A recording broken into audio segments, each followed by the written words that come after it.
Mesdames et messieurs, chers amis, quelques mots pour introduire cette table ronde, et je laisserai naturellement le soin à Stéphanie Stern de présenter le sujet dans le détail ainsi que les intervenants, que je remercie de leur présence. Certains sont venus de très loin, de Madagascar.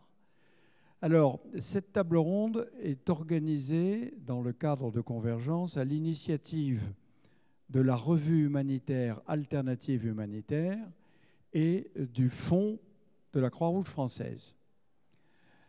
Ces deux structures, qui sont d'ailleurs entremêlées bien souvent, ne serait-ce que par les personnes qui appartiennent à l'une et l'autre de ces structures, poursuivent bien souvent des buts communs. Il s'agit de lancer des passerelles entre le monde opérationnel de terrain, le monde académique.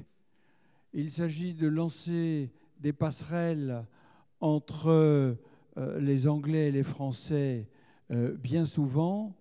Et naturellement, nous avons pour objet d'essayer d'accompagner cette transition humanitaire dans la mesure où tout le monde le sait maintenant, quelquefois en traînant des pieds, quelquefois en allant un peu trop vite, le monde humanitaire est en train de changer.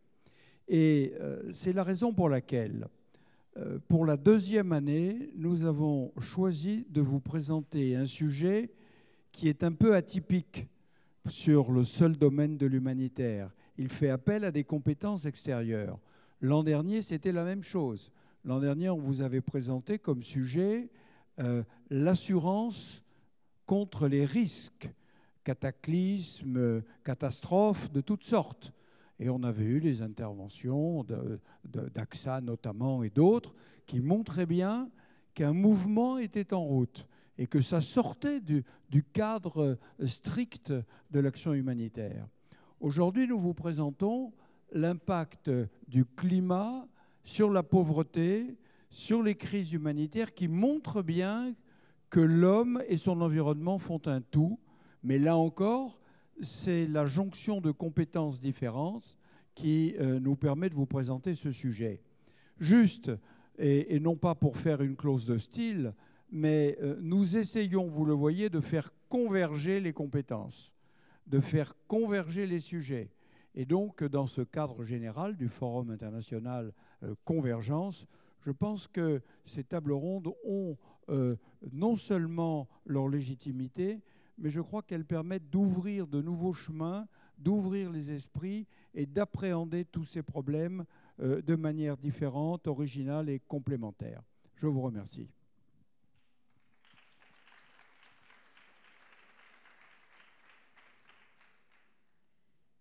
Tout d'abord, merci infiniment de... Je ne sais pas si... Oui, on m'entend. Merci d'abord de m'avoir invité pour modérer cette table ronde sur un sujet extrêmement important et sur lequel l'Action contre la faim est engagée depuis 2009, et plus particulièrement sur le lien entre changement climatique et malnutrition, sous-nutrition, puisque toutes nos actions s'assurent ou essayent de s'assurer que la sécurité alimentaire est bien prise en compte dans toutes les questions autour du changement climatique, et que les systèmes alimentaires soient à la fois moins émetteurs et mieux adaptés aux impacts du changement climatique. Alors, changement climatique et sous-nutrition, c'est un des différents aspects, mais pas le seul, de ce problème qui est évidemment extrêmement complexe. Il y a une multitude d'impacts. Les impacts du changement climatique, ce n'est pas une problématique qui est nouvelle, elle a toujours eu lieu, elle aura toujours lieu. C'est simplement aujourd'hui l'accélération et l'intensification de ces impacts qui font qu'il est important de réfléchir tous ensemble à cette question et à la façon dont on l'aborde. Donc les impacts sont multiples. Ce qui est sûr en tous les cas aujourd'hui, c'est que quand on regarde l'année 2016, on constate qu'on n'a jamais eu une année aussi chaude. Et qu'en 2016 également, on avait 97 millions de personnes dans le monde qui étaient en besoin d'assistance humanitaire. Donc le problème aujourd'hui, il est criant, il est important et il est important d'y réfléchir. Et donc voilà, la question est de savoir aujourd'hui qu'est-ce qu'on fait, est-ce qu'on fait bien les choses, est-ce qu'on devrait faire mieux, Est-ce qu'il y a des choses qu'on ne fait pas et qu'on devrait faire, etc., etc. Et donc, pour ce faire, j'ai le plaisir d'accueillir autour de la table 4 personnes qui sont très intéressantes parce qu'elles ont 4 éclairages différents. Et donc, ça va nous permettre effectivement de pouvoir regarder d'avoir une approche assez large de toutes les différentes problématiques auxquelles nous sommes confrontés aujourd'hui. Alors, j'ai le plaisir d'accueillir déjà, honneur aux dames, Claire Ferenbach, qui est la directrice générale d'Oxfam France. À côté de Claire se trouve Janora Miaramanana, qui est professeur en sciences économiques à l'Université de Madagascar et directeur du Centre d'économie et d'éthique pour l'environnement et le développement. Benoît Hazard, anthropologue et chargé de recherche au CNRS également, ainsi que rédacteur en chef des cahiers des études africaines. Et pour finir, Cher Khan, qui est conseiller en politique de résilience climatique pour la région Afrique de l'Ouest au Centre du climat de la Croix-Rouge et du Croissant-Rouge. J'ai oublié un truc en cours de route, non? Bon. Alors, donc on va rentrer dans le vif du sujet. Je vais d'abord commencer du coup avec vous, Cher, pour que vous puissiez nous donner un peu une vision un peu globale du lien justement qui existe entre changement climatique, pauvreté et crise humanitaire. Donc quel est l'état des lieux aujourd'hui et quelle est la prospective et quelles sont un peu les projections dans le moyen long terme? Ok, merci bien. Bienvenue à tout le monde. Juste peut-être 2 secondes pour rappeler un petit peu mon appartenance institutionnelle. Elle a rappelé que j'étais du Centre du climat, qui est un centre de référence du mouvement international de la Croix-Rouge. La Croix-Rouge internationale a plusieurs centres de référence thématiques et celui-là s'occupe du climat en particulier et nous intervenons sur l'ensemble du globe. On est basé aux Pays-Bas en termes de siège, mais on est plutôt une équipe virtuelle parce que moi je suis basé à Paris et tous les autres sont chez eux sur les différents continents. Donc notre approche, elle est un petit peu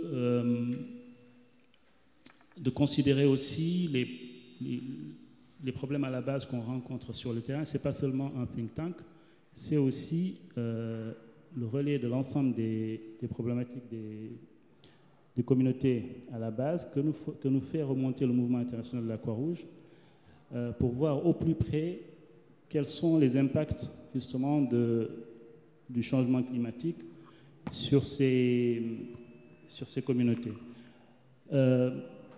En termes de changement climatique, je pense que tout le monde est à peu près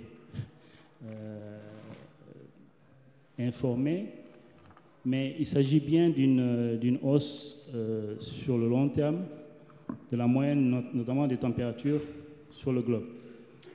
Et on a beaucoup de différences par région, c'est sûr.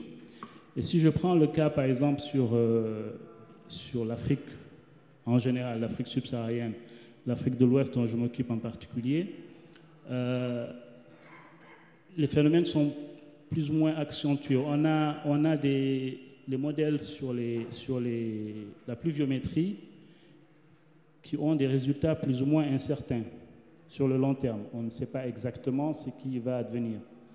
Sur la température, il n'y a pas beaucoup de divergences. On sait que c'est une hausse quasi certaine des températures sur cette durée-là. Et c'est un point important, notamment en termes d'impact sur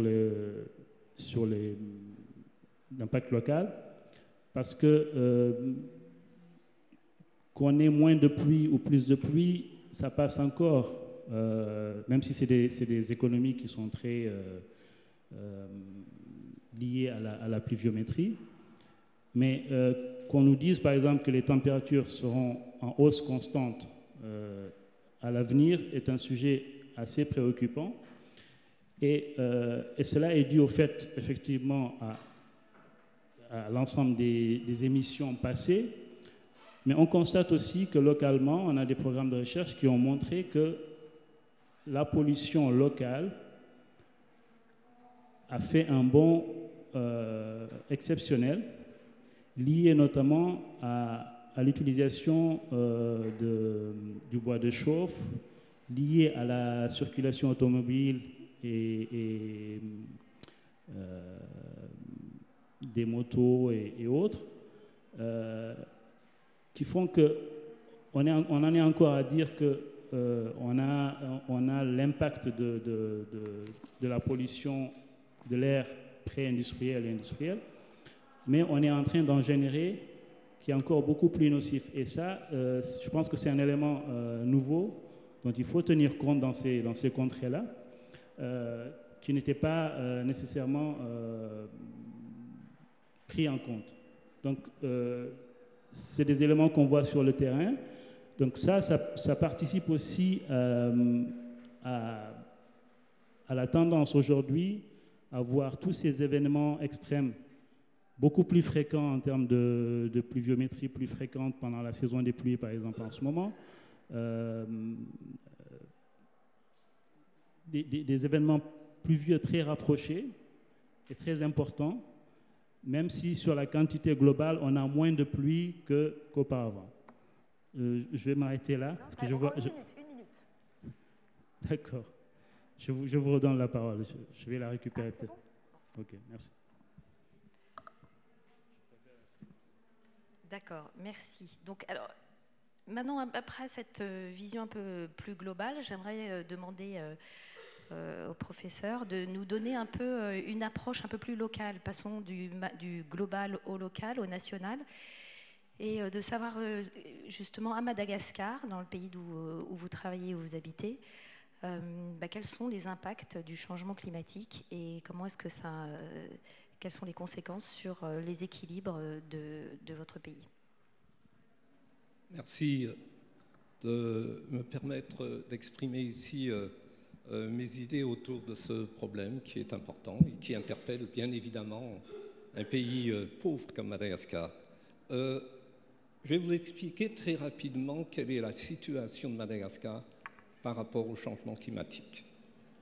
Pour ce faire, je vais vous présenter cette carte, en fait, qui représente Madagascar, une île à l'est du continent africain, au sud-ouest de l'océan Indien, une île qui est frappée de plein fouet par ce qu'on appelle les mouvements cycloniques. Et dans ce cadre-là, géographique, il faut voir aussi les hommes, la nature. Les hommes, c'est pour une grande part un pays agricole. Ça occupe les 3/4 de la population. Très simplement, qu'est-ce que ça signifie? L'agriculture est fortement liée au climat, surtout dans les pays où les outils de production sont tout à fait rudimentaires. Au niveau de ce qu'on appelle la pauvreté, c'est-à-dire la capacité des gens et de la nature. D'abord, il y a ce qu'on appelle le capital physique, c'est-à-dire la situation des constructions, et le capital physique est plutôt à un niveau très faible, lié à la pauvreté, bien sûr. Le capital humain, c'est l'homme. L'homme qui est défini à partir de sa santé, bien sûr, sa santé physique, je dirais une santé précaire, avec des soins rudimentaires, et son niveau d'instruction. Pour être simple, 40% des adultes sont des analphabètes. Capital financier aussi, parce que l'argent, c'est les moyens. Et ce qui caractérise un pays pauvre, c'est l'insuffisance des moyens financiers. Et enfin, au niveau institutionnel, très simplement, c'est un État qu'on qualifie de fragile, avec des institutions fragiles, peu efficaces, où beaucoup reste à faire. Et donc, dans ce cadre-là, j'ai défini ce que j'appelle la sensibilité aux éléments climatiques, la vulnérabilité qui est liée à la faible capacité, aussi bien naturelle que humaine et financière, de ce pays à faire face au changement climatique. Voilà très rapidement la situation de Madagascar en termes d'activité. Très simplement, la richesse en matière de ressources naturelles de Madagascar, c'est la forêt. Et la forêt a cette aptitude à capter le carbone. Donc, ça influe sur le changement climatique. Et la forêt est fortement menacée. Pourquoi? Parce que les pauvres, avec l'explosion démographique qui est très forte aussi, sont obligés d'augmenter la surface cultivable. Et donc, on défriche la forêt, on fait ce qu'on appelle la culture sur brûlis. Et puis, autre chose aussi, le bois de chauffe, on utilise à 80% en milieu urbain, je ne parle même pas du milieu rural, le charbon de bois comme cuisson à la maison. Donc, voilà autant d'éléments qui font que, effectivement, le pays est menacé. Je reviens sur ce qui a été dit tout à l'heure, et ça, c'est peut-être une vision un peu plus scientifique. J'ai fait une évaluation de l'augmentation, l'élévation de la température, et vous voyez que la tendance, elle est réelle. Je n'apprends rien, les écologues le savent très bien, donc on est en plein dans le changement climatique. Et alors, pour terminer assez rapidement, je vois ainsi le problème du lien entre pauvreté, menace sur l'environnement et les activités économiques liées à ça. Et vous voyez très bien qu'on appelle ça un cercle vicieux. C'est-à-dire, parce qu'on est pauvre, on est mal informé, et dans ce cadre-là, on a tendance à exploiter nos ressources naturelles, parce que c'est nos seules richesses, sources de revenus. Et lorsque l'environnement est alterné, il y a évidemment une baisse de productivité, surexploitation, et on rentre dans l'aggravation de la pauvreté. Et donc c'est dans ce cadre-là que se pose, à mon sens, la problématique réelle dans un pays qu'on appelle les pays les moins avancés comme Madagascar, le problème du lien entre les crises monétaires, crises humanitaires, pardon, qui n'empêchent pas le monétaire, bien évidemment, et le changement climatique. Et c'est dans ce cadre-là qu'il faut réfléchir quelle action. Et je pose la question, bien sûr, le débat continue. Merci. Merci pour cet éclairage sur les impacts économiques. Benoît, j'aimerais que vous puissiez, vous, nous parler un peu d'un point de vue sociétal, justement. Quels sont les impacts négatifs, mais également les opportunités induites par les changements climatiques? D'accord, bonjour. Je sais pas, pour finir, vous avez reçu la slide? D'accord, parfait. C'est génial. Voilà. Alors parlons d'un point de vue sociétal et des impacts négatifs du changement climatique et des opportunités. Pourquoi impact négatif et opportunité? Parce que c'est précisément, enfin, si l'on parle climat et aide humanitaire ou transition humanitaire, je crois qu'il y a là un parallèle à faire entre les quatre termes. Pour introduire, je dirais que depuis, enfin, le débat sur le changement climatique nous est parvenu dans la sphère publique et a été repris par les ONG, etc., depuis le point de vue qui est celui des géosciences. Et en fait, nous sommes aujourd'hui, nous qui travaillons sur l'humain, je m'inclus dedans en tant qu'anthropologue, mais au fond les humanitaires travaillent sur l'humain d'une manière quelque peu différente. Nous sommes confrontés à une difficulté à avoir des prises avec cette problématique du changement climatique. Et l'absence de prise provient du fait que le débat tel qu'il est cadré sur le changement climatique porte sur l'illusion que nous pourrions agir sur le climat. Et ce débat qui porte sur l'illusion que nous pourrions agir sur le climat, il est porté par des gens qui travaillent dans le domaine des géosciences, qui pensent qu'en modifiant les couches stratosphériques ou en injectant je ne sais quelle substance dans la couche stratosphérique, on pourra revenir à moins 2 degrés ou moins 1 degré ou que sais-je. Et effectivement, tout l'enjeu, je pense, de cette table ronde, et c'est pour ça que j'ai accepté d'y participer, c'est que il s'agit bel et bien de saisir, au fond, nous, du point de vue de l'humain, parce que, au fond, rejeter la problématique du climat vers, dans le domaine des sciences de la Terre, ou dire le changement climatique, c'est d'abord une affaire qui concerne le dérèglement du système Terre, c'est ne pas répondre, de mon point de vue, à une question fondamentale. C'est-à-dire que quand on rejette les problèmes sur la Terre comme une espèce d'altérité, en fait, on oublie de dire que ce qui se passe, c'est d'abord le traitement que nous, en tant qu'humains, nous nous infligeons à nous-mêmes. Et donc, c'est bel et bien du point de vue de l'humain, de la structure sociale, de la structure politique, qu'il faut prendre les choses à bras-le-corps.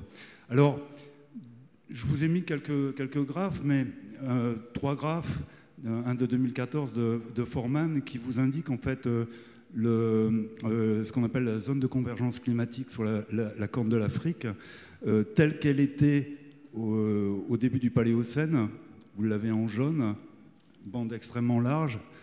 Et durant cette période, en fait, il y a moins 10 000, moins 15 000 ans, en fait, l'Afrique de l'Est était une terre absolument fertile, verdoyante, avec une forte pluviométrie. Et puis la tendance actuelle, c'est-à-dire que on a un rétrécissement en fait de cette zone de convergence intertropicale qui en fait dessine les scénarios futurs de ce que sera le climat à l'horizon 2050 dans cette région. Et vous avez quelques cartes, quelques projections ou quelques scénarios qui ont été faits par John Thornton et Henke en 2009 qui nous servent un petit peu de point de référence et qui tentent à montrer quelques enseignements intéressants. C'est que d'une part, le climat, c'est pas quelque chose de stable durant toute la période de l'Holocène et encore moins dans les périodes à venir. Mais si on prend l'exemple de l'Afrique de l'Est, et en particulier des pays comme le Kenya, la Tanzanie, l'Éthiopie, au cours de la période de l'Holocène, ont connu 3 épisodes majeurs de sécheresse sévère et qui ont duré pendant plusieurs centaines d'années et qui ont conduit les populations, des populations de pêcheurs par exemple, à se convertir au pastoralisme ou à l'agriculture. Et je pense qu'il faut bien avoir ça en tête quand on réfléchit sur le climat et quand on réfléchit à la fois comme théoricien mais aussi comme praticien, parce que derrière cette idée, il y a l'idée en fait d'adaptation. C'est-à-dire que au fond, nous accompagnons effectivement l'évolution de notre planète. Alors effectivement avec beaucoup d'incertitudes sur les années à venir, c'est clair. On est quand même dans une situation qui est quand même beaucoup plus dramatique que ce qui s'est passé pendant la période de l'Holocène. Mais en tout cas, ces sociétés sur lesquelles travaillent les humanitaires et qui, comme l'ont rappelé Jeannot et Cher, sont des sociétés particulièrement vulnérables pour une raison simple, c'est qu'elles dépendent premièrement et majoritairement des ressources naturelles. Et cette dépendance aux ressources naturelles fait qu'elles sont beaucoup plus vulnérables que d'autres au climat. Donc ces sociétés-là, elles ont eu dans l'histoire des capacités d'adaptation et des capacités la possibilité de se convertir et de devenir autre chose, société agricole, etc. Donc il y a une vraie réflexion à avoir en termes de... C'est-à-dire c'est plutôt la dimension, les impacts négatifs. Les impacts négatifs, en fait, ils sont plutôt actuellement sur justement ces sociétés qui dépendent des ressources naturelles. Mais en même temps, il faut bien voir que le changement climatique, c'est pour un certain nombre de pays d'Afrique en particulier, mais pas seulement, une véritable opportunité. C'est-à-dire qu'effectivement, ces zones qui deviennent verdoyantes actuellement, eh bien, qui sont des terres possédées bien souvent en commun par des sociétés d'éleveurs nomades, enfin ce qu'il en reste, eh bien, sont vendues par les États et les gouvernements à des multinationales de l'industrie agroalimentaire, parce que dans 50 ans, ce sera un grenier à blé de l'Afrique de l'Est. Et donc là, il y a de vrais enjeux politiques qui doivent aussi interpeller, à mon sens, l'humanitaire. C'est-à-dire qu'on n'est pas seulement dans la gestion du présent, on est dans que vont devenir ces populations avec le changement climatique. Et deuxième élément, c'est qu'à l'horizon de 2020-2050, mais ça a déjà commencé, vous savez qu'il y a un fonds vert pour le climat qui a été voté, qui a été constitué après la COP21 et qui permet de financer très largement toute une série tout un secteur, un marché qui est celui des énergies renouvelables et sur lequel les pays de l'Afrique de l'Est se sont positionnés. Alors en fait, les pays d'Afrique de l'Est, et en particulier le Kenya, tirent bénéfice des dispositifs et des politiques publiques mises en place à l'échelle globale du changement climatique. Sauf que ça a un impact pour les populations. Pour celles qui dépendent des ressources naturelles, par exemple, le fait qu'aujourd'hui toutes les forêts du Kenya deviennent des parcs protégés, enfin c'est plus vraiment le cas, c'est en train de changer, c'est un vrai problème puisque ces forêts sont mises en défense et que les gens, tu disais, ont besoin de bois comme source d'énergie première pour cuisiner, n'ont plus accès à ces ressources. Donc on a un premier ensemble de problèmes, c'est-à-dire que la politique zéro carbone, elle a aussi des effets négatifs. Et ce qui m'intéresse, et on y reviendra dans la discussion, c'est précisément de pouvoir anticiper ces questions. C'est-à-dire que la gestion ou la problématique du changement climatique, c'est pas uniquement la problématique du présent, du maintenant, de on fait comment, mais c'est l'anticipation de ce qui va se passer et des solutions que nous proposons et de notre capacité à penser les conséquences pour les populations avec lesquelles nous travaillons. Je vous remercie. Merci. Donc effectivement, menaces, opportunités, pas forcément pour les plus vulnérables. C'est des questions effectivement qui sont intéressantes et des éclairages qui ne sont pas ceux qu'on a habituellement, communément l'habitude d'entendre. Je voudrais, Claire, maintenant que vous puissiez nous dire, vous, justement, concrètement, au niveau d'Oxfam, comment est-ce que vous appréhendez le changement climatique et comment est-ce que ça se traduit dans vos actions? Merci. Bonjour à tous. Juste quelques mots sur Oxfam pour introduire mon propos. Oxfam, c'est une confédération de 20 affiliés qui travaillent dans 90 pays. Nous sommes des milliers de salariés et encore plus de citoyens engagés qui nous suivent. La mission qui nous suivent, qui nous supportent, qui nous soutiennent et qui nous accompagnent. La mission d'Oxfam, c'est de lutter contre les inégalités qui engendrent la pauvreté. L'idée, c'est vraiment d'éradiquer ensemble la pauvreté. Nous sommes convaincus que la somme des engagements individuels va pouvoir faire changer les choses. Notre spectre d'intervention est assez large puisque nous travaillons à la fois sur le terrain sur des questions d'urgence, en réponse à des catastrophes naturelles ou à des conflits. Nous travaillons également dans le domaine du développement.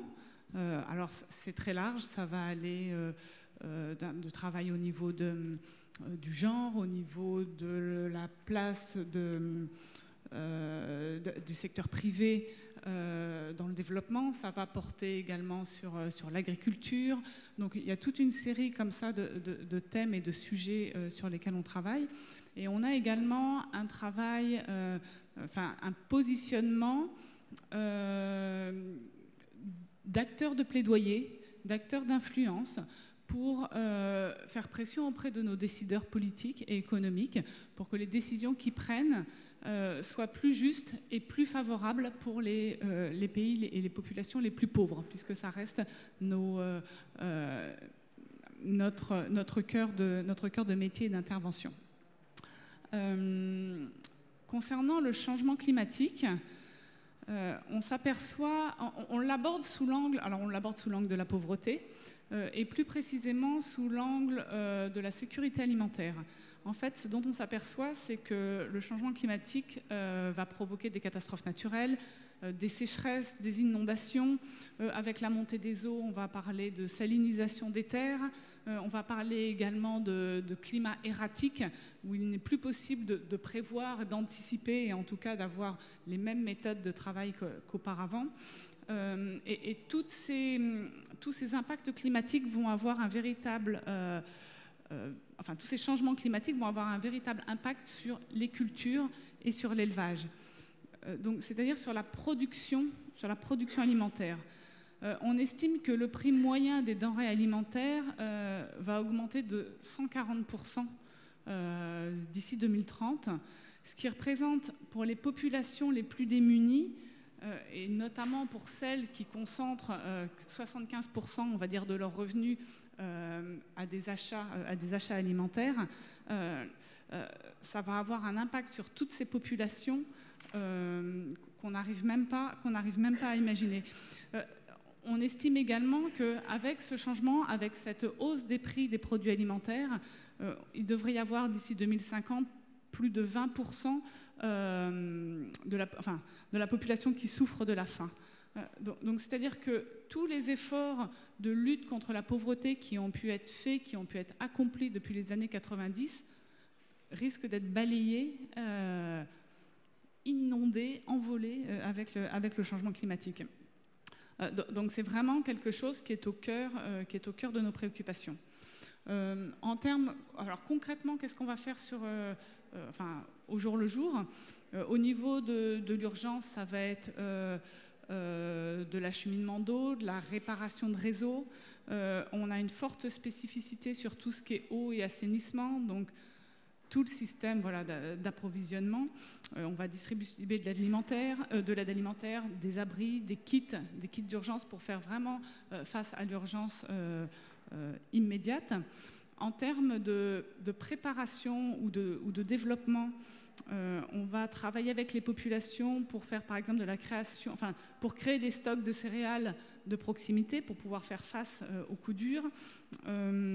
On va travailler avec les populations au bord, sur le littoral pour la réhabilitation des mangroves, puisque d'une part ça permet de développer, il y a toute une biodiversité dans ces mangroves, et puis en cas de typhon, ça permet de retenir un petit peu les eaux.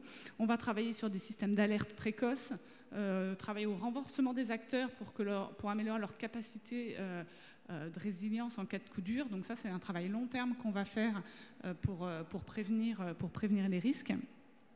Et puis, en termes d'influence ou de développement de conscience politique ou de plaidoyer, ça va par exemple être le travail qu'on fait en France.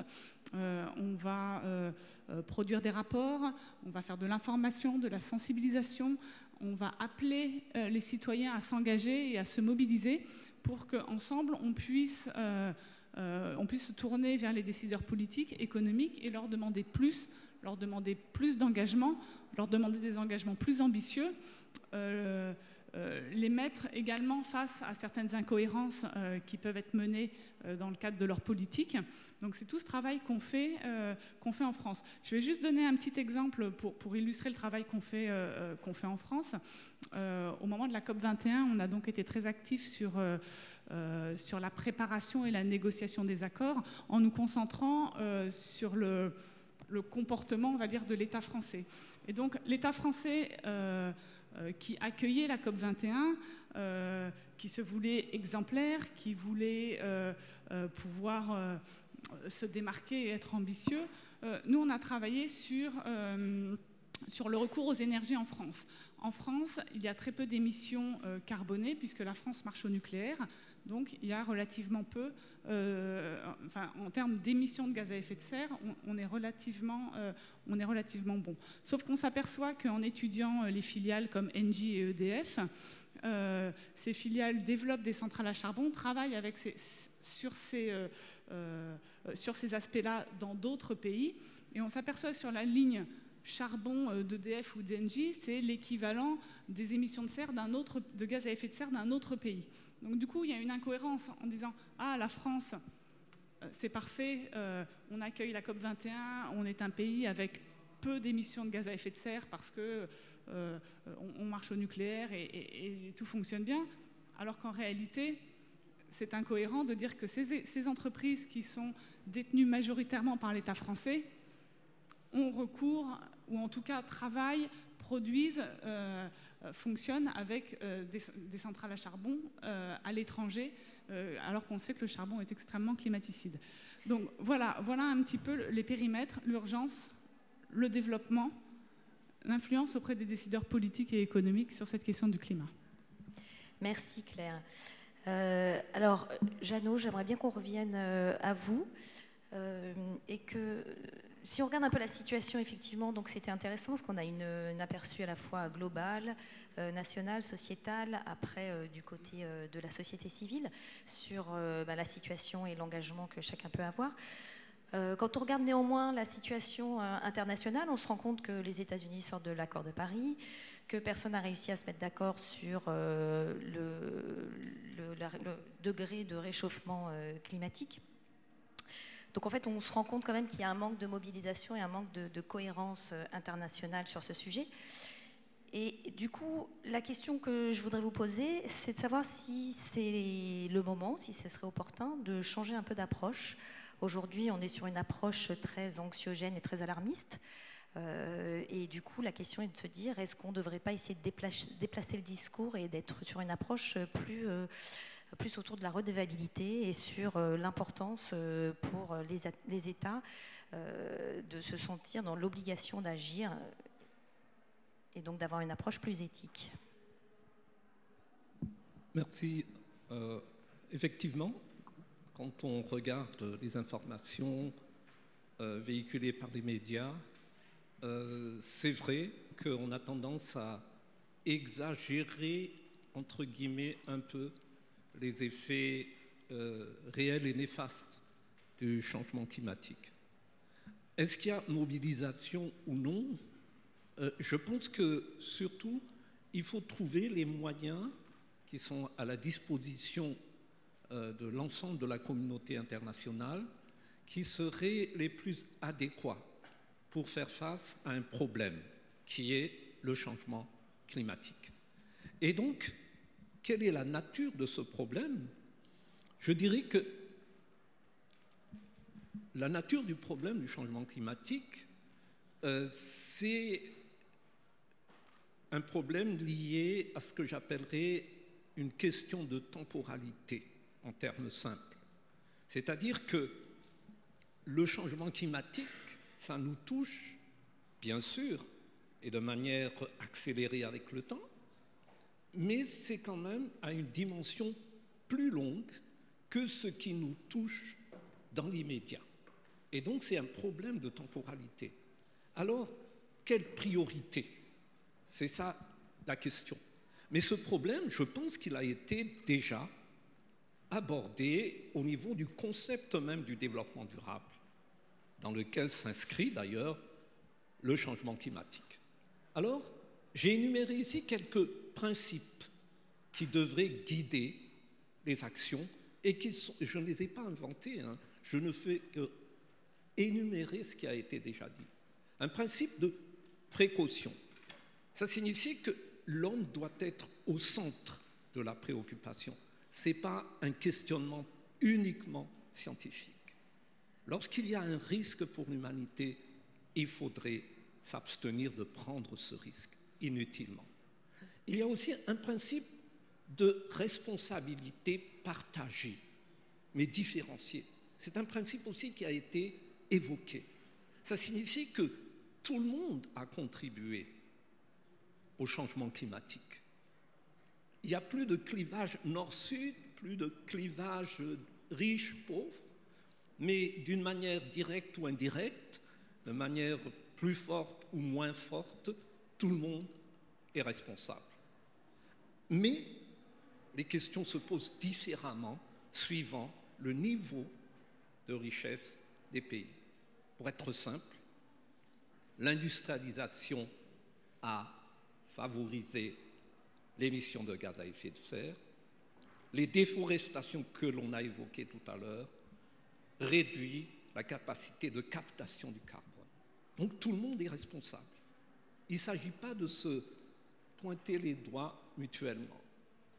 Et donc dans cette responsabilité, il faut tenir compte des besoins de chaque communauté, de chaque individu, de chaque pays. Et ça, c'est le principe, si vous voulez, de justice, d'équité. Et puis, ce principe est aussi lié à la solidarité, c'est-à-dire que nous sommes tous embarqués sur la même barque, si je puis m'exprimer ainsi. Et personne n'y échappera. Et donc, c'est une responsabilité solidaire. Et il ne s'agit pas de se faire la morale, il s'agit de voir à chaque niveau qu'est-ce que chacun peut apporter devant ce phénomène grave qui s'accélère. Et enfin, la notion de redevabilité, c'est que, historiquement, il faut quand même l'accepter, c'est que sur les 2 derniers ou 3 derniers siècles, les pays riches ont plus pollué que les pays pauvres. Et donc, un souci, je dirais, de solidarité humaine. Solidarité dans le sens où, si on a du principe du pollueur-payeur, si on a plus pollué, on contribue pour atténuer les effets de cette pollution. La transparence elle nous interpelle à tous les niveaux, c'est-à-dire à ceux qui aident, à ceux qui reçoivent l'aide, et les acteurs qui sont à l'intérieur de cette aide. Je dis là-dessus la transparence même au niveau des organismes humanitaires qui s'intéressent justement à l'aide aux pays pauvres, à l'aide humanitaire, parce que parfois il y a des dérapages, parce qu'il faut le savoir, l'aide humanitaire manipule beaucoup d'argent, et l'argent, il y a une tendance, je dirais, à la dérive, mais heureusement il y a des balises, et c'est ça le plus important. Très rapidement, quel langage? Je dirais, au niveau des scientifiques, obligation et devoir de vérité. Au niveau des acteurs, des actions, c'est là que se mettent en place des principes d'éthique, de mettre chacun devant ses responsabilités et de tenir compte de ce que pense chacun pour contribuer au mieux à réduire les effets du changement climatique. Merci. Merci pour cet éclairage, Jeannot. Vous parliez de financement, d'argent, et on sait qu'effectivement l'argent est souvent le nerf de la guerre. Donc Claire, j'aurais voulu que vous puissiez nous donner un éclairage sur le fonds vert dont on a discuté un petit peu précédemment. Ce fonds vert qui avait été mis en place et qui devait atteindre les 100 milliards et qui aujourd'hui n'a pas atteint son objectif. Est-ce que vous pourriez d'abord nous faire un petit état des lieux sur ce fonds aujourd'hui, et aussi d'aborder la question de savoir si il y a un problème de financement sur les impacts du changement climatique, et est-ce qu'il y a suffisamment d'argent, est-ce qu'on le dépense bien, et voilà.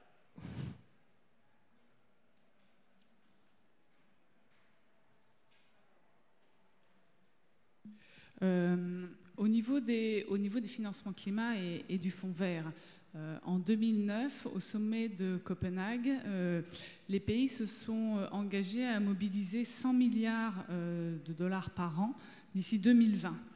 Le fonds vert héberge une partie de ces financements. À la COP 21, on a même prolongé, les États ont même prolongé cet objectif, puis qu'il a été étendu jusqu'à 2025. Aujourd'hui, sur la période 2015-2018, le fonds vert les fonds sont arrivés à hauteur de 10 milliards de dollars, c'est-à-dire qu'on est encore loin des 100 milliards prévus. Et les fonds qui se trouvent dans ce fonds, ce fonds doit devenir le principal canal pour distribuer les financements climat. Mais aujourd'hui, ça reste très complexe, avec un système d'accréditation pour savoir qui va recevoir quel financement et comment est-ce que ça va être développé, mis en œuvre.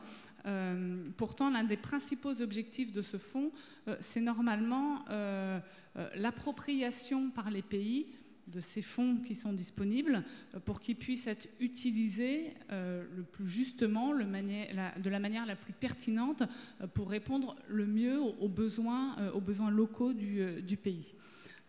Or, aujourd'hui, il y a encore beaucoup de tensions sur comment circulent les fonds. Ils passent par une dizaine de banques pour l'instant, et donc l'objectif d'appropriation et de ownership finalement par les pays est encore loin d'être atteint. Un autre point qui était souhaité vraiment par cette appropriation, c'était d'éviter d'avoir des projets standards, avec des indicateurs standards où tout le monde aurait les mêmes interventions. Il faut vraiment aussi que les pays qui puissent décider de l'affectation des fonds établissent clairement et individuellement leurs priorités. Alors, comment faire également pour... donc, il y a plein de questions autour de ce fonds. Comment faire également pour éviter les projets néfastes? Aujourd'hui, il n'y a pas, par exemple, de liste qui va être excluante en disant ce type de projet est interdit. Par exemple, si on écoute les experts du GIEC, ceux-ci estiment que 80% des énergies fossiles devraient rester dans le sol pour qu'on puisse rester à une hausse de température inférieure à 2 degrés. Or, dans les règles pour le fonds vert, on n'a pas exclu d'office les projets reposant sur des énergies fossiles.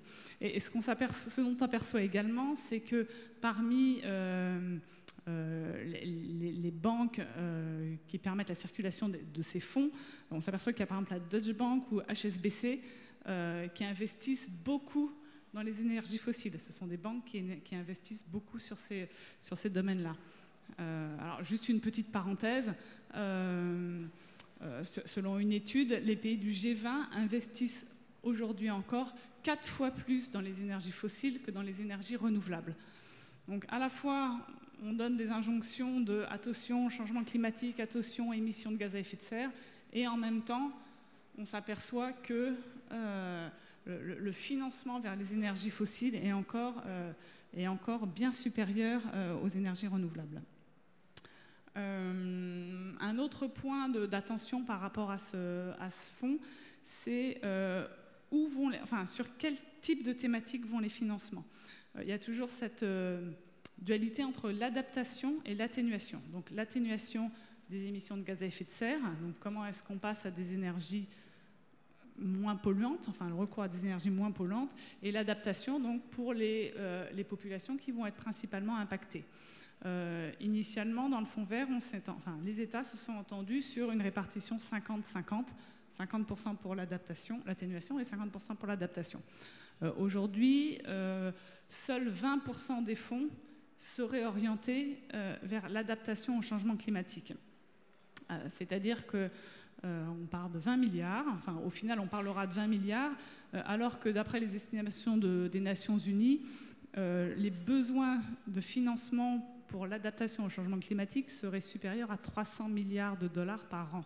Et là, dans le fonds vert, on serait à 20 milliards. Donc on est très très très très loin du compte pour venir en aide aux populations qui vont avoir besoin de s'adapter. Il y a un autre aspect, si on continue à aller plus dans le détail, il y a encore un autre aspect auquel il faut être vigilant, c'est est-ce que les fonds qui vont être attribués, les financements qui vont être disponibles, vont être alloués sous forme de prêts ou sous forme de dons. Si ce sont des prêts qui sont faits, ils vont prioritairement être attribués à des États solvables, ou alors sur les projets où il va y avoir un retour sur investissement, ce qui n'est pas ce que l'on attend du don. Mais du coup, si une trop grande partie va sous forme de prêt, ça veut dire que les plus vulnérables, les plus impactés, n'auront pas accès à ces financements. Donc tout ça, ce sont des choses à passer en revue quand on regarde un petit peu ce qui se passe au niveau du fonds. Le président de la République organise un sommet au mois de décembre, justement sur les financements climat. Le 12 décembre, il y a donc un grand sommet qui sera organisé suite à la COP23. On attend vraiment des mesures concrètes, des mesures additionnelles pour que les financements soient là, pour que les décisions qui ont été prises, les engagements qui ont été pris lors de la COP21, pour qu'on puisse les mettre en œuvre, pour qu'on puisse les appliquer, il y a vraiment besoin de fonds. Donc là, le président attend des champions et des bonnes idées pour voir comment est-ce qu'on va atteindre ces 100 milliards.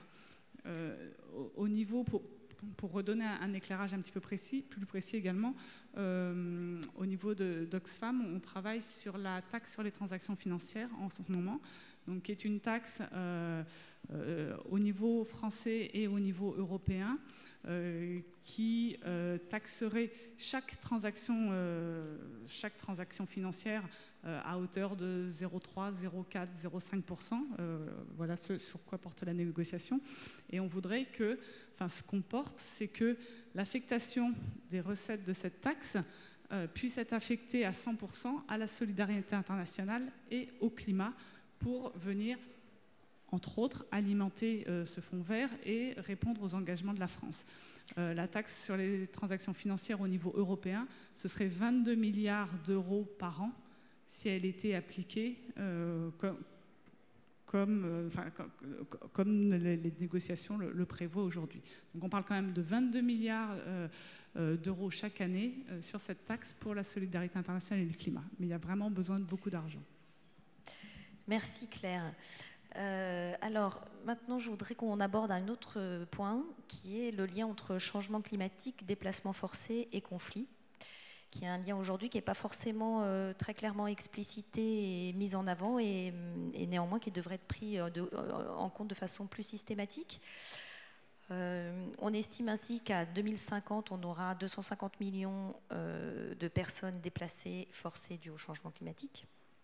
Or, aujourd'hui, il y a de nombreuses questions sur les droits humains qui sont aujourd'hui pas abordés et pas résolus, en particulier le statut du réfugié climatique qui aujourd'hui n'a pas d'existence légale. Et donc du coup, Cher, j'aurais bien voulu que tu puisses nous parler un peu de ce que les États mettent en place, où en sont les discussions aujourd'hui sur toutes ces questions. D'accord. Juste peut-être pour compléter rapidement les propos de Claire, il y a aussi une tendance aujourd'hui au niveau des investissements, en tout cas des organisations internationales comme la Banque mondiale, que ce soit des subventions ou des prêts, à essayer d'avoir une coloration en volet climat dans l'ensemble des investissements qu'ils font. Et donc c'est peut-être aussi une source supplémentaire qui peut aider les États. Pour revenir aux réfugiés climatiques, effectivement, le changement climatique peut ne pas être la cause, mais il exacerbe les conflits autour des ressources naturelles et qui peut amener les populations justement à être en tension sur ces ressources et à devoir migrer ou changer de terroir, voire aller beaucoup plus loin quand elles ont tout perdu. Mais si on fait une analogie avec les réfugiés classiques, disons les réfugiés politiques, il n'y a pas de qualification du réfugié climatique aujourd'hui. Le réfugié classique, le réfugié politique, c'est quelqu'un qui est parti parce qu'il craint des persécutions chez lui de la part d'une source, d'une autorité ou d'un groupe du fait de son appartenance ethnique, raciale, religieuse ou à un groupe social. Si on extrapole ça au domaine du climat, il y a deux éléments que je trouve qui manqueraient à la définition. C'est celui d'abord qui est source de la contrainte, qui n'est pas une personne physique ou une entité physique reconnaissable et à laquelle on attribuerait ces causes-là. Et ça, donc, du coup, ça a une implication sur le type de réfugié climatique. À la limite, pour moi, ce devrait être les États qui devraient se déclarer réfugiés climatiques, parce qu'on ne peut pas individuellement venir demander faire une demande d'asile au titre du climat. Il faut prouver la part de l'impact du climat qui nous a fait, qui a une pression sur nous, et la justifier auprès de l'autorité. Donc je pense que ça, c'est un discours aussi qui est de plus en plus entre les pays plutôt qu'au niveau individuel, qui essaie de faire reconnaître. Mais ça revient à ce que tu disais tout à l'heure en termes de responsabilité, en termes de redevabilité et en termes de responsabilité partagée tout à l'heure, c'est de faire reconnaître des torts à d'autres pays qui ne la compenseraient pas financièrement, mais accorderaient ce titre d'asile. Je compare aussi avec, quand je regarde les conditions des réfugiés, il y a cette possibilité de refoulement dans le pays si on n'est pas accepté. Qu'est-ce qu'on fait dans le cas du climat? Est-ce qu'on vous refoule dans votre terroir d'origine? Il y a un problème de qualification qui tient simplement à l'auteur de la faute, disons. On peut pas, à part les implications financières, hein, je ne parle pas de ça. Donc c'est un débat qui est en cours. Nous, au niveau du Centre du climat, on essaie de pousser en le combinant avec le droit international humanitaire au niveau de la Fédération internationale. Mais c'est de reconnaître peut-être dans des situations particulières des droits à ce type. Ce ne seraient pas des réfugiés, mais des conditions particulières, des démunis dans leur pays, et de leur apporter des aides dans ce sens-là, à ce stade de la réflexion. Parce que l'autre point, c'est aussi que je ne suis pas sûr qu'aujourd'hui, par exemple, ici en Europe, ou aux États-Unis ou ailleurs, avec le déferlement des réfugiés qui arrivent, les opinions publiques soient en plus préparées à accepter une nouvelle catégorie beaucoup plus importante de réfugiés climatiques. C'est 200 millions, 250 millions, on les évalue à ce chiffre, pour leur trouver une solution. Déjà qu'on a du mal à admettre ce qui se passe actuellement en termes d'accueil. Voilà ce que je peux dire, mais il y a des solutions de relocalisation ou de localisation dans les pays avec la possibilité d'apporter des aides en attendant que la réflexion avance vers une meilleure qualification juridique du réfugié climatique. Puis, quand on avance dans la réflexion aussi, on se dit pourquoi réfugié climatique et pas autre chose, pas économique, parce que ça peut être autre chose, le réfugié qui n'est pas politique, il y en a plein de types, et pourquoi celui-là privilégier celui-là plutôt que d'autres. Donc le problème reste entier et demande la participation à la réflexion de tout le monde. Merci. Bon, je ne pense pas qu'on trouvera la solution maintenant, mais en tous les cas, c'est bien d'y réfléchir. On parlait d'atténuation, d'adaptation, etc. On se rend compte aujourd'hui que les actions préventives et les systèmes d'alerte précoce sont des systèmes qui fonctionnent bien. Il y a des ratios qui disent qu'un dollar investi en activité de réduction des risques permet d'en économiser 4 au moment des réponses d'urgence. Donc il y a une vraie efficacité de ce type d'action.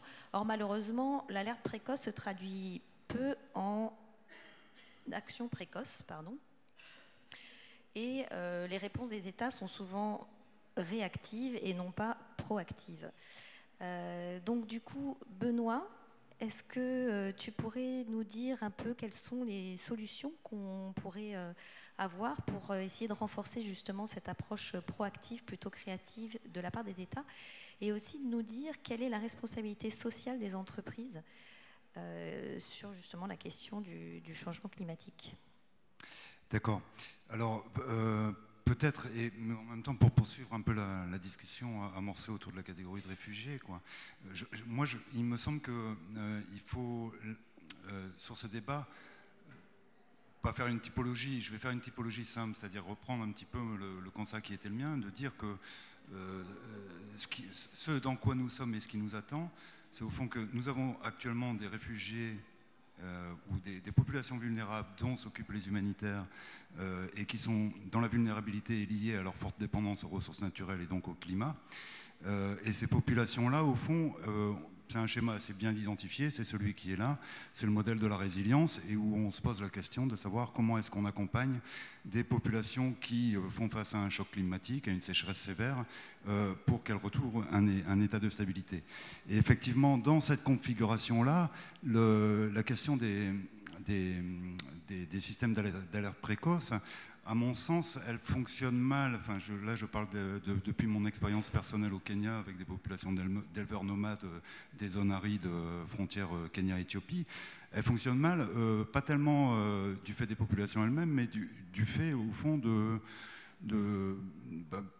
disons les choses clairement, du fait qu'on ait des États qui soient largement aussi rentiers de l'aide humanitaire, et que bien souvent, en fait, les fonds qui sont affectés à l'aide ne parviennent pas directement aux populations.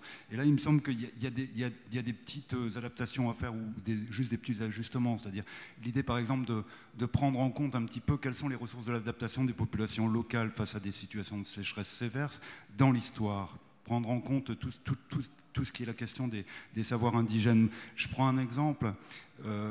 Les populations Gabra du nord du Kenya ont bénéficié des politiques de Disaster Risk Reduction, ce qui s'est traduit par la multiplication des puits financés par les ONG, etc., par DFID. C'est d'ailleurs dans ce contexte que j'avais fait cette étude. Ce qu'on a vu, en fait, c'est que ça avait un impact très profond sur la mobilité des éleveurs.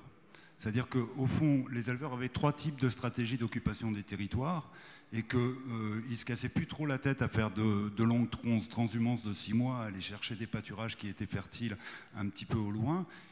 Puisqu'il y avait des puits à proximité, on combinait les pâturages et l'eau en période de sécheresse, tout simplement, pas de sécheresse sévère, mais tout simplement de sécheresse.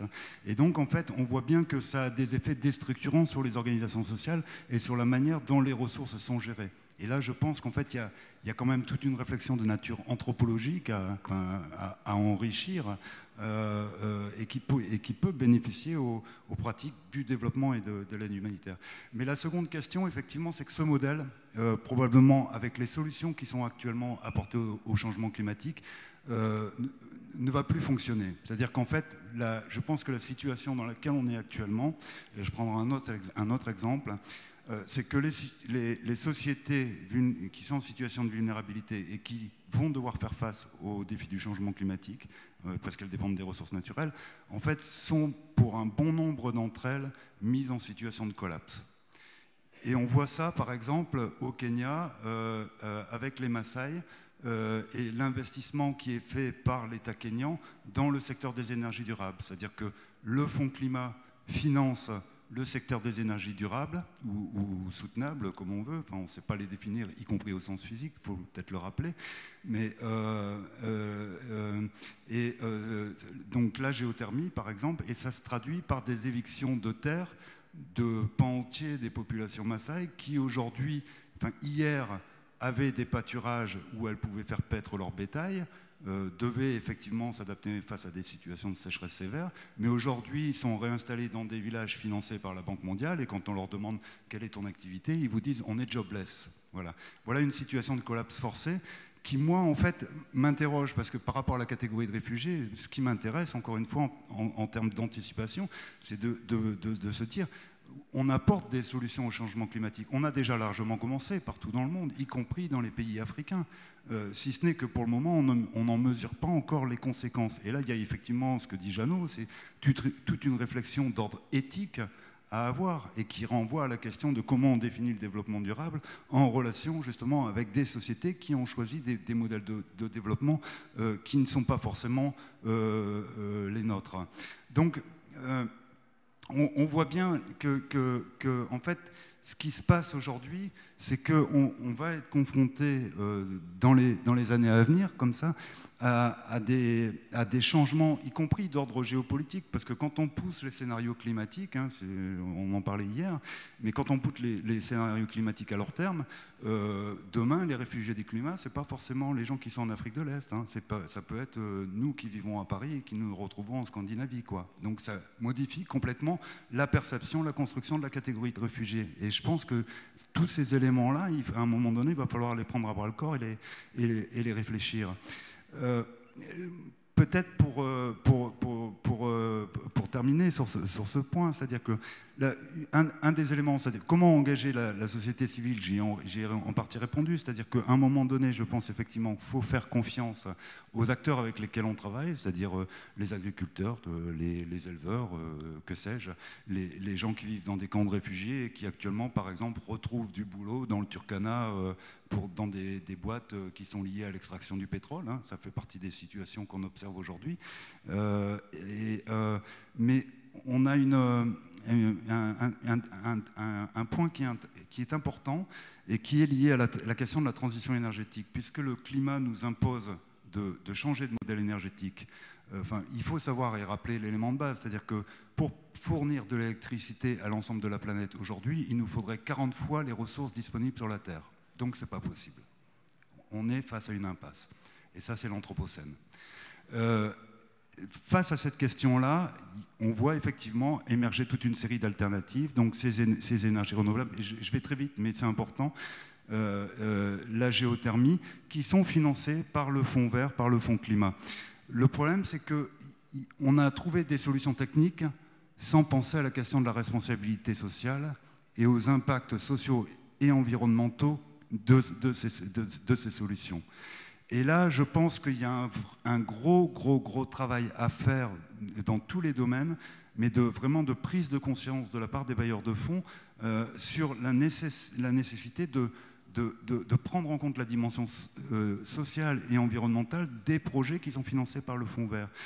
On sait très bien aujourd'hui qu'il y a énormément de projets qui sont financés par le Fonds vert, ça n'est que du greenwashing, c'est-à-dire on lave l'argent du Fonds vert dans des projets qui se disent verts, mais en fait ils ne le sont pas. Et c'est exactement ce qui se passe actuellement au Kenya dans le domaine des énergies renouvelables. C'est-à-dire que le Kenya s'est positionné, capte la rente du Fonds vert, mais en même temps, il est très peu soucieux du devenir de ses populations. Et ça pose un autre problème, c'est qu'effectivement, on produit de l'électricité au Kenya, mais on produit pour Nairobi, et les populations locales continuent à chauffer à la lampe à huile. Donc, je veux dire, on n'a pas fait de grands progrès dans ce domaine-là. Et je pense là qu'il y a un vrai dossier à ouvrir, qui ouvre effectivement à la question que tu évoquais, c'est-à-dire que ce qu'il nous faut aussi prendre en compte, c'est comment le Fonds vert est attribué sous forme de prêt ou sous forme de don, et à qui, et sous quelles conditions, et comment est-ce qu'on évalue l'impact des projets financés. Je m'arrête là, pardon. Oui, parce qu'en fait, je vois l'heure et je me rends compte qu'on est très en retard.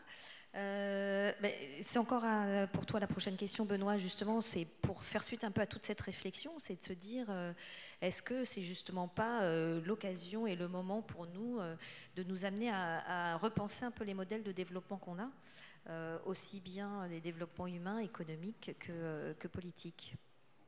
Alors, c'est une vaste question, mais alors en condensé, ça donne quoi? C'est une vaste question, je n'ai pas la prétention d'y répondre, même si ça fait partie des questions qui m'animent dans mes enseignements et dans mon travail avec mes étudiants.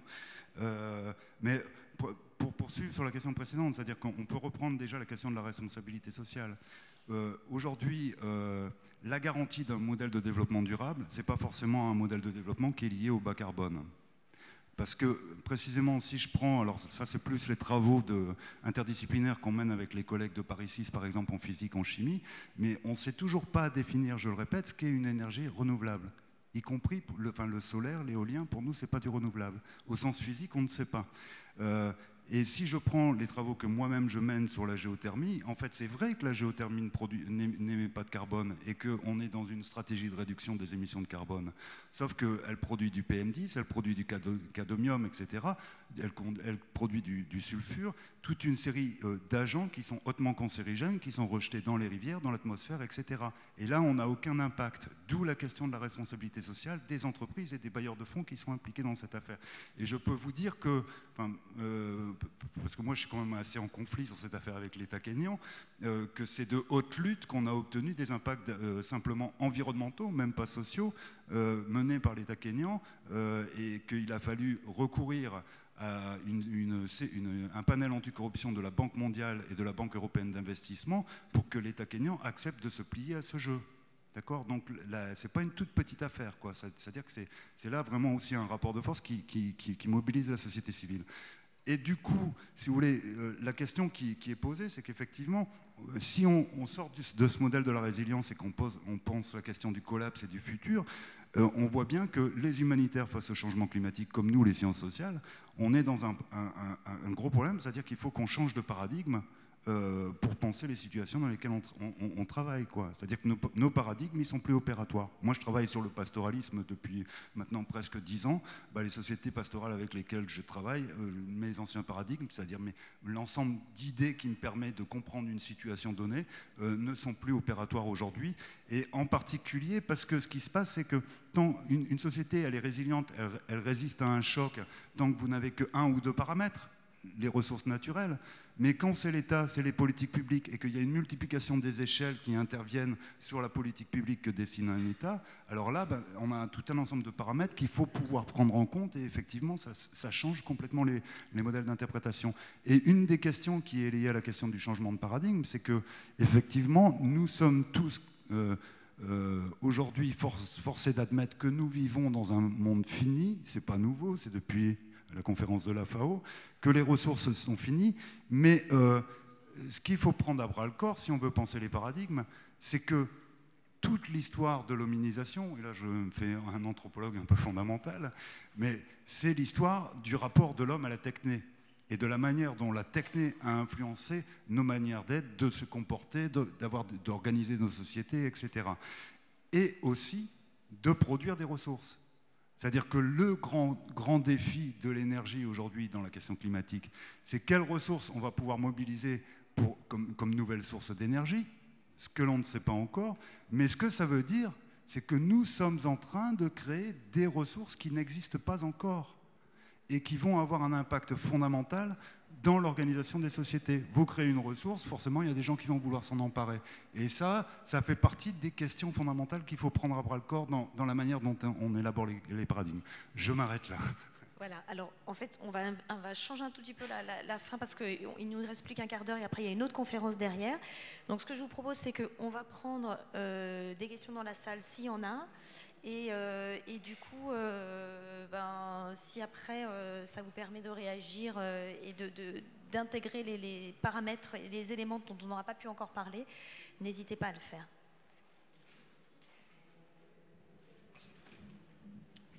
Merci de m'avoir accordé la parole.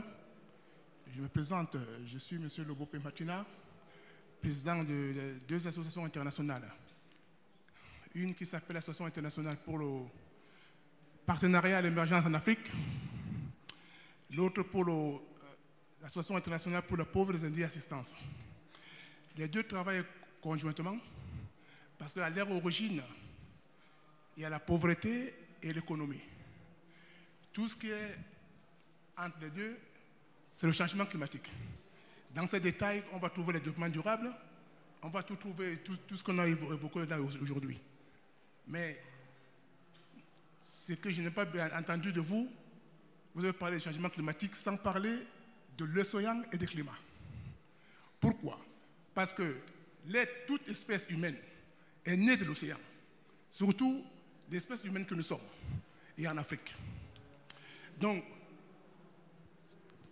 parler du changement climatique sans parler de l'océan, c'est comme parler du vélo sans guidon.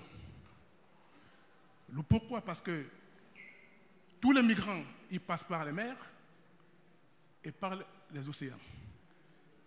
Tous les transports, 80% passent par les mers et par les océans.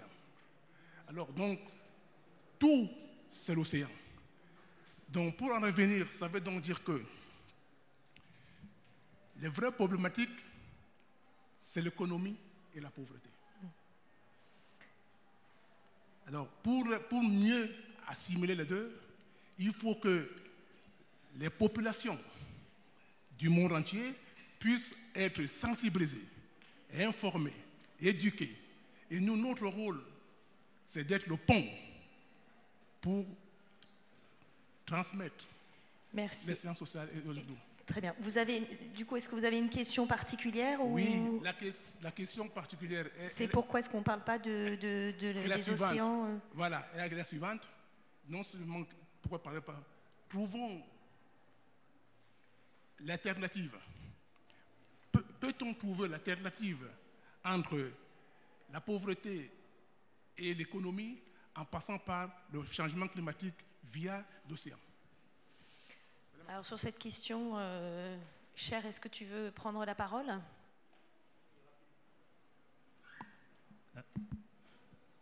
Rapidement, on n'a peut-être pas évoqué le rôle de l'océan, il est fondamental. Le problème ici, c'est qu'on nous a prévenu qu'on avait 5 minutes chacun. On a largement débordé. Le second point, c'est aussi qu'il n'est pas nécessairement pertinent d'attaquer les choses sous l'angle du changement climatique. Je suis tout à fait conscient on en avait discuté hier, que le débat, il est protéiforme. Il y a beaucoup d'autres facteurs qui interviennent. Et peut-être même que le changement climatique ne doit pas avoir la pondération qu'il a aujourd'hui dans l'équation générale de la pauvreté. Donc je pense mais on pourra en discuter peut-être hors session si nécessaire, mais c'est fondamental, effectivement. Est-ce qu'il y a d'autres questions dans la salle? Monsieur. Merci, bonjour. Stéphane Grandpers, ancien ambassadeur itinérant pour la COP21 en Afrique. 2 points. Tout d'abord, évidemment, le temps a manqué, mais vous avez effleuré la question des innovations technologiques qui peuvent permettre soit de favoriser l'atténuation, soit de favoriser l'adaptation. Ce serait peut-être intéressant d'en dire un petit peu plus. Je pense à ce que j'ai vu, moi, en visitant différents pays. Je pense à ces réchauds à combustion améliorés, 30% d'efficacité énergétique en plus, qu'on vend dans les rues de Lomé, qui permet aux ménagères d'utiliser moins de bois et accessoirement d'éviter d'empoisonner leur famille avec les émanations. Je pense aussi aux variétés agricoles, aux variétés d'arbres comme l'acacia par exemple, ou le bambou qui est expérimenté en République démocratique du Congo, qui pousse vite et qui permet d'enrichir le sol. On a parlé aussi des systèmes d'alerte précoce. Alors c'est vrai que les États ne sont pas toujours réactifs. En revanche, quand on ne passe pas par l'État, il peut y avoir des résultats. Je dis ça pour Madame Fehrenbach. Oxfam, mais ça vous le savez, a mené des expériences intéressantes. J'en ai vu une au Zimbabwe, d'alerte précoce directe. Les paysans reçoivent les alertes ou les chefs des villages sur leur smartphone, parce que les smartphones sont de plus en plus répandus. Et du coup, ça permet à l'ensemble de la communauté villageoise de rentrer la récolte avant que la tempête arrive. Donc ça m'intéressait d'entendre vos commentaires sur ce point. Deuxième thème, vite. Très rapide s'il vous plaît, parce que comme ça, oui, pour qu'on puisse prendre d'autres questions également. Bien sûr. C'est vrai que les choix des États sont difficiles. Il y a des États qui ont fait le pari des énergies vertes. On a parlé du Kenya avec toutes les ambiguïtés que vous avez soulevées. C'est vrai aussi pour l'Éthiopie, c'est vrai pour le Rwanda. Dans d'autres cas, c'est difficile. Plusieurs responsables m'ont dit on voudrait bien développer le solaire, mais qu'est-ce que vous voulez? Moi, j'ai les gens qui m'investissent dans la rue pour avoir l'électricité, donc je suis obligé de recourir au charbon. Juste une remarque sur le charbon. C'est vrai que des compagnies françaises continuent à intervenir, à financer des installations au charbon, mais maintenant, l'État français, notamment l'AFD, n'apporte plus sa garantie, contrairement à ce qui se passait auparavant. Là, il y a un changement intéressant. Merci. Merci. Benoît, est-ce que tu veux répondre sur la partie autour des innovations vertes et Claire, est-ce que tu veux parler rapidement après, justement sur la question du charbon? Oui, très vite. Moi, je partage totalement votre appréciation. C'est-à-dire que c'est ce que je disais. C'est-à-dire qu'il y a aujourd'hui, on a mis la charrue avant les bœufs. C'est-à-dire qu'on a commencé à mettre en place des technologies sans faire de recherche appliquée ou expérimentale et sans essayer de voir quelles sont les conséquences sociales, écologiques, etc. Et alors même qu'on a plein d'universitaires, y compris en Afrique. Moi, je travaille avec l'université de Masai Mara au Kenya, avec un collègue chimiste qui travaille sur un prototype de mise en place de biogaz. C'est une petite cuisinière, on utilise les excréments animaux, il y a un tube, on met ça on branche ça sur comme un tailleur. Un pneu. Non, pas une gazinière, un pneu. En 24 heures, il y a 12 heures de gaz qui sont disponibles dans le pneu, qu'on rebranche sur la gazinière. Et là, les foyers domestiques ont une autonomie de 12 heures qui utilisent les ressources naturelles disponibles puisqu'elles ont du bétail. Et si vous voulez, ce qui est dommage, c'est que d'emblée, et c'est pour ça que je mentionnais la question des géosciences, on n'a pas fait suffisamment appel aux savoirs locaux, et les gens, par exemple, de Masai Mara se bagarre là-dessus, parce qu'ils travaillent... Actuellement, on mène la réflexion sur comment est-ce que la géothermie, on peut l'utiliser pour produire de l'électricité à usage domestique, c'est-à-dire à l'échelle de toute petite communauté, plutôt que de faire des grandes interconnexions. Et effectivement, toutes ces initiatives qu'on voit de par le monde et qu'on voit en Europe, en France, etc., elles ne sont pas du tout prises en compte, pas du tout valorisées. Et je pense qu'un des éléments, c'est effectivement, je ne sais pas qui va répondre là-dessus, mais c'est la question des brevets.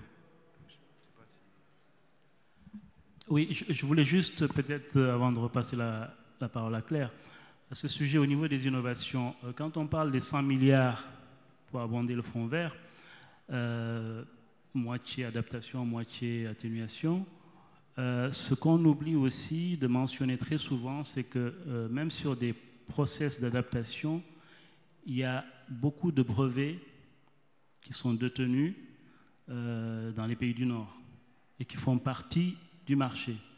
Et donc, partie de cet argent va nécessairement dédommager aussi les titulaires de brevets. Il y a la Chine et l'Inde aussi, hein, mais c'est essentiellement ça.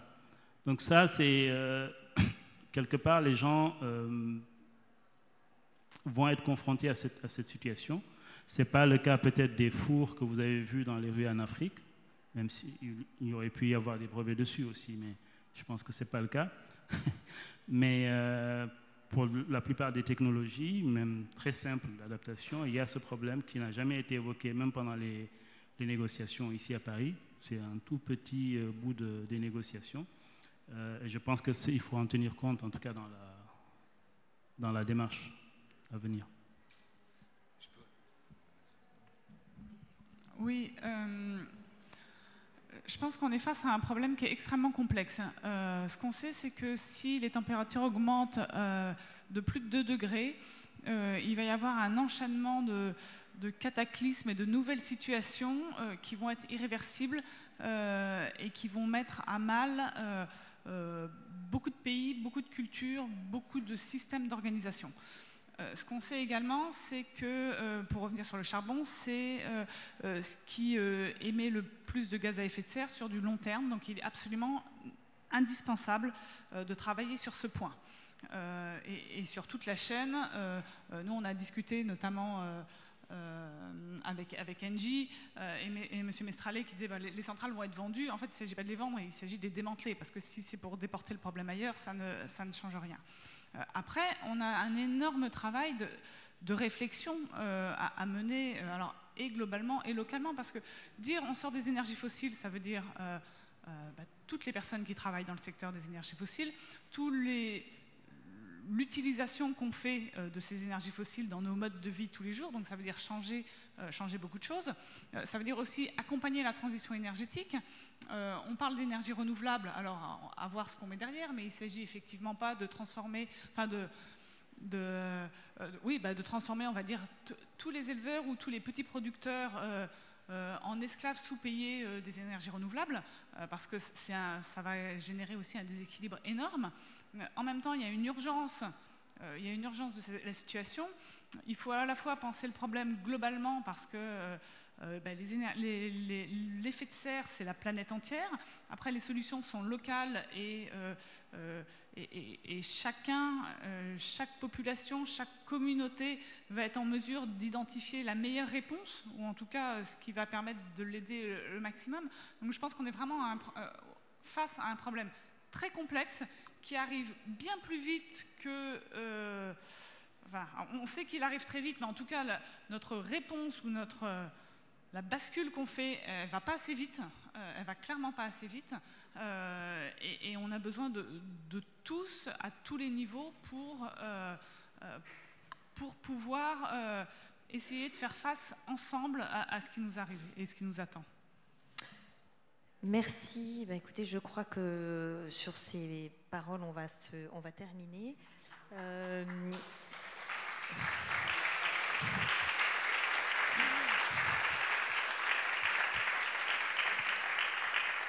Je voulais juste ressouligner une petite phrase que j'ai vue dans un des slides de Jeannot qui me paraît très à propos, et une phrase qui est pleine de bon sens et en même temps qui peut nous faire tous réfléchir, qui était: la réalité climatique ne se situe pas à l'échelle de la vie d'un homme. Donc voilà, je pense que c'est bien pour nous permettre de prendre de la hauteur et de surtout garder le cap sur ce sujet. Merci, au revoir.